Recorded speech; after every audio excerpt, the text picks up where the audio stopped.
Good evening and welcome to 22 News at 11. I'm Barry Krieger. And I'm Alicia Rodriguez. We begin at 11 with Black Friday last year. It isn't just remembered for the shopping, but for that gas explosion that shook not only Springfield, but much of western Massachusetts. 22 News I-Team reporter Ryan Walsh went back to Worthington Street to discover what's changed since that terrifying night. Many of us felt that blast. It was 1 year ago Saturday. Columbia Gas recently settled with the city of Springfield for close to $1 million, but it's something no one ever wants to see happen again. A massive gas explosion in Springfield. A year later, the chaos has quieted down. The gas explosion leveled a strip club, destroyed several other buildings more than a block away from the blast. Around 20 people were hurt, some more seriously than others. Amazingly, no one was killed.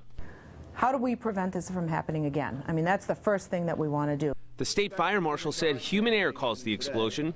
A Columbia Gas technician was investigating a gas leak on Worthington Street when he inadvertently penetrated the gas line. I mean, the diameter probe is less than, the width of my small finger. And that probe, when it went in, actually hit a gas line that's only a couple of inches wide. Sheila Dorn is Columbia Gas's communications director. She told 22 News the technician was qualified and followed proper procedures. He ran into the building and he evacuated the building of the Scores Club. No doubt that that saved lives. Minutes later, the strip club exploded. This is what's left. Not every business is at the same stage of recovery, and the 22 News I-Team returned to this blast site with Dave Sherwood, who's been inspecting gas leaks for more than 30 years. This is our sensor. If we pick anything up, it's going to give us some noise right out of the speaker here. How dangerous all depends on how closed the environment is, whether you light a match or you have some kind of ignition for the system.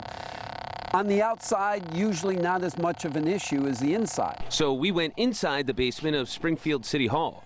So this is a gas line that came down and fed something down here. And right now we're picking up a small leak coming out of the bottom of that pipe.